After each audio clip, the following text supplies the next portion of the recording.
Assalamualaikum warahmatullahi wabarakatuh. Selamat pagi, salam sejahtera bagi kita semua. Alhamdulillahirrabbilalamin. Bapak Ibu yang saya hormati, pada kesempatan ini saya akan mencoba menjelaskan tentang desain pembelajaran pelatihan dasar CPNS Agenda 3. Kegiatan pelatihan dasar CPNS ini pada dasarnya mengacu pada beberapa regulasi yang ada, mulai dari Undang-Undang Nomor 5 Tahun 2014, kemudian ada Peraturan Pemerintah Nomor 11 Tahun 2017 yang dirubah menjadi Peraturan Pemerintah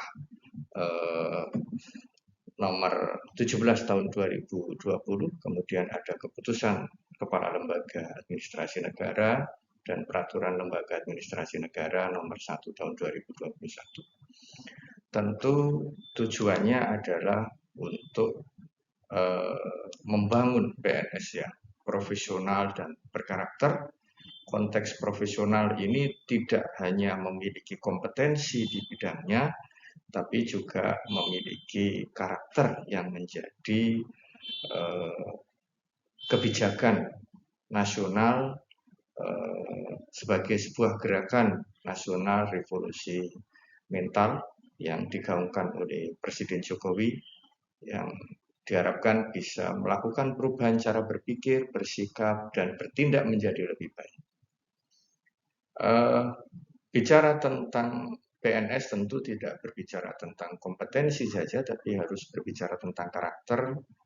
Dan menurut Ki Hajar Dewantoro, filosofi pendidikan karakter itu adalah olah hati, olah pikir, olah karsa, dan olahraga yang kemudian terkristalisasi menjadi nilai-nilai penguatan pendidikan karakter, mulai dari religiositas, nasionalisme, kemandirian, gotong royong, dan integrasi.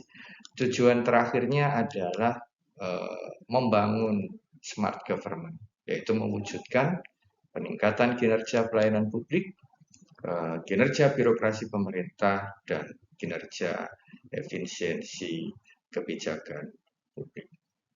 Bapak Ibu yang saya hormati,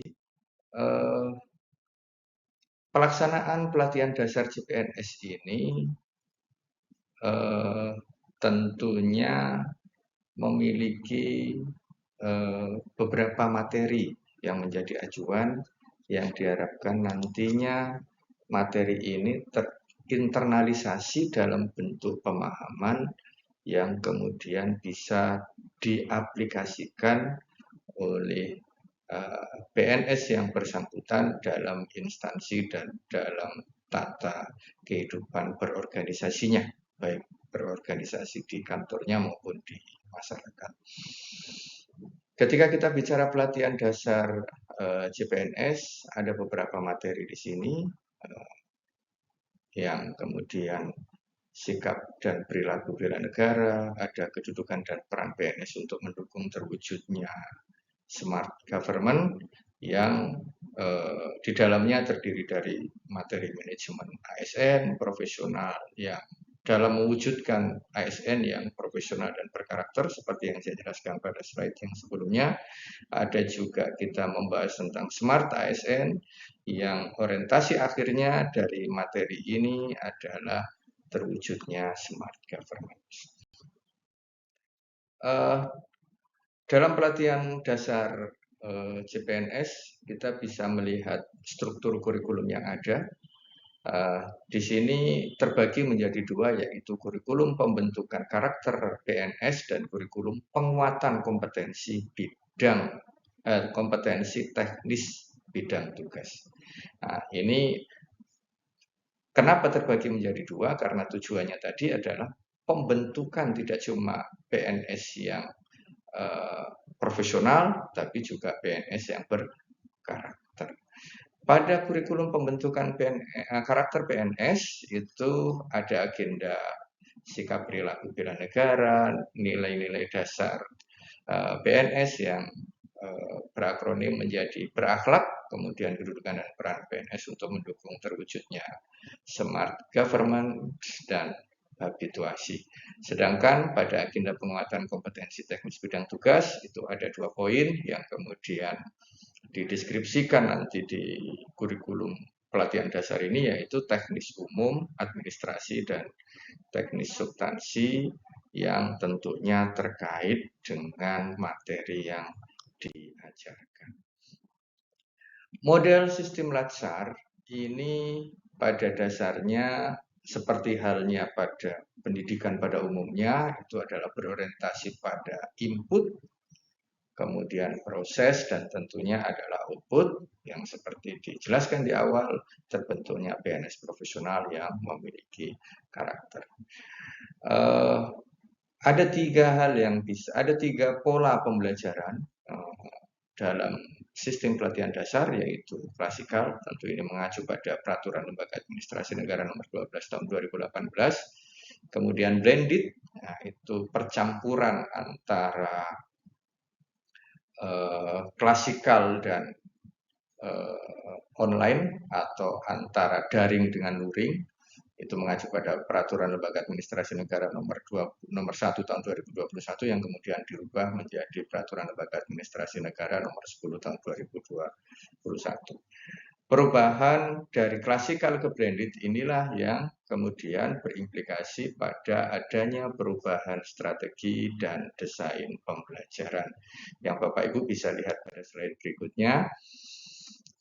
Yang pertama adalah sistem klasikal. Sistem klasikal tentu kita blended learning ya, blended learning ini kita berbicara tentang ada 3 tahapan. Yang pertama adalah pelatihan mandiri atau MOOC, kemudian kita adakan kegiatan distance learning dan pembelajaran klasikal. Pada kegiatan distance learning kita terbagi menjadi 2 tahapan ya, yaitu adanya pembelajaran berbasis elektronik atau e-learning dan aktualisasi di tempat kerja. Kemudian di distance learning ini ya, Bapak Ibu bisa dilihat yang pada dasarnya bisa dilakukan dalam keadaan darurat seperti yang terjadi pada pandemi COVID kemarin ya. Kita banyak lakukan kegiatan pembelajaran yang berbasis pada distance learning. Itu ada pembelajaran mandiri dan kemudian e-learning plus aktualisasi di tempat kerja. Berikutnya Bapak Ibu tahapan Latsar pada blended learning. Nah, ini Bapak Ibu bisa lihat penetapan ya, NIP ketika sudah ditetapkan NIP CPNS, kemudian dilakukan registrasi melalui Smart Bankom Lembaga Administrasi Negara lan.go.id ya.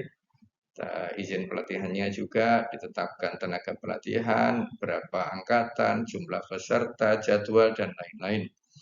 Kemudian dilakukan MOOC sebagai self learning atau evaluasi tahap pertama. Ini dikelola oleh LAN beserta lembaga pelatihan, kalau di kita ya di Balai Diklat Keagamaan Makassar. Nah, ini dilakukan dalam bentuk, kemudian dilakukan bentuk distance learning, yaitu pembelajaran daring atau learning management system e-learning, bisa dalam bentuk Google Classroom, bisa dalam bentuk Moodle, bisa dalam bentuk psikologi, nanti tergantung dari kesepakatan antara LAN dan lembaga pelatihan. Kemudian ada kegiatan pelaksanaan aktualisasi di tempat kerja. Selanjutnya, proses selanjutnya pada waktu itu, pada kegiatan distance learning dilakukan evaluasi tahap kedua. Setelah tahap pertama itu di MOOC, kemudian selanjutnya kegiatan berikutnya adalah pembelajaran klasikal yang dikelola oleh lembaga pelatihan. Dalam hal ini kalau di kita adalah di Balai Diklat Keagamaan Makassar. Ini juga merupakan evaluasi tahap ketiga dan dilaksanakan selama 6 hari kegiatan.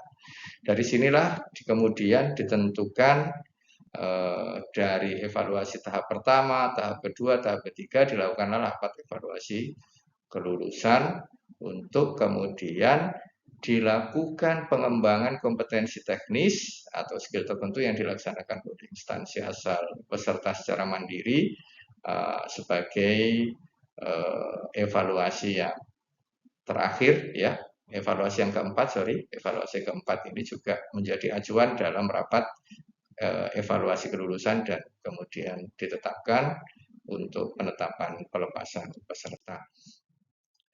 Desain pembelajaran WOC Bapak Ibu bisa lihat di sini ada login, welcoming, agenda pembelajaran, dan post-test. Kemudian pada agenda 3 dilaksanakan untuk pembelajaran WOC dilaksanakan pada hari ke-12 dan ke-13. Pada kegiatan distance learning dilaksanakan selama 3 hari yaitu hari ke-8, 9, dan 10. Nah, ini adalah pembelajaran klasikal pada agenda 3 dilaksanakan pada hari ke-4. Kita berbicara tentang pembelajaran agenda kedudukan dan peran ASN, PNS ya, dalam mewujudkan smart governance sesuai dengan peraturan perundang-undangan. Kemudian pada kita bisa lihat master jadwal pembelajaran klasikal di sini dilaksanakan selama 12 JP pada hari ke-14, hari ke-13 dan hari ke-14. Strategi pembelajaran, Bapak Ibu bisa lihat kita berbicara tentang pendekatan, strategi, metode, teknik atau taktik pembelajaran. Tentunya sebagaimana pembelajaran andragogi pada umumnya tentu berorientasi pada student center, teacher center dalam bentuk exposition, discovery, deduktif, induktif, experiential. Kemudian ada juga ceramah, diskusi, simulasi, studi kasus. Nah, operasionalisasi dari metode pembelajaran inilah yang digunakan sebagai strategi pembelajaran dalam pembelajaran pelatihan dasar CPNS. Nah, mengacu pada taksonomi Bloom tentunya yang sudah direvisi oleh Anderson dan Caldwell mulai dari mulai dari mengingat ya, C1, memahami, menerapkan, menganalisis, menilai, dan terakhir adalah mencipta. Ini ketika kita berbicara pada level kognitif.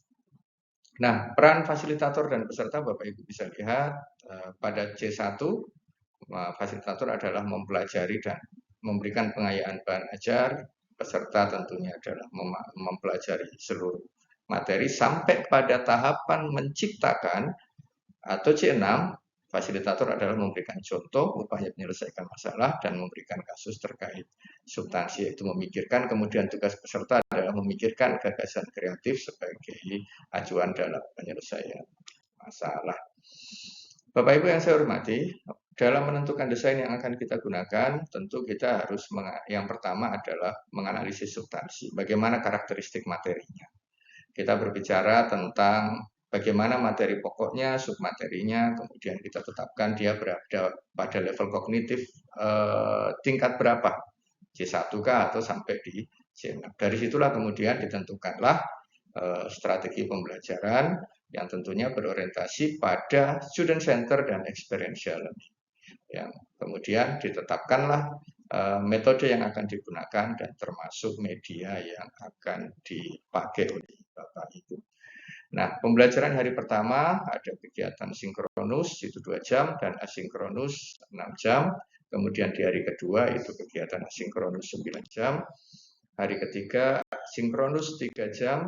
Kemudian pembelajaran klasikal itu alternatif ya, ini klasikal ini 5 jam pelajaran. Kemudian alternatif kedua klasikal 5 jam, bentuknya seperti ini. Bapak Ibu, terima kasih. Demikian yang bisa saya sampaikan pada desain pembelajaran pelatihan dasar ini. Terima kasih. Wassalamualaikum warahmatullahi wabarakatuh.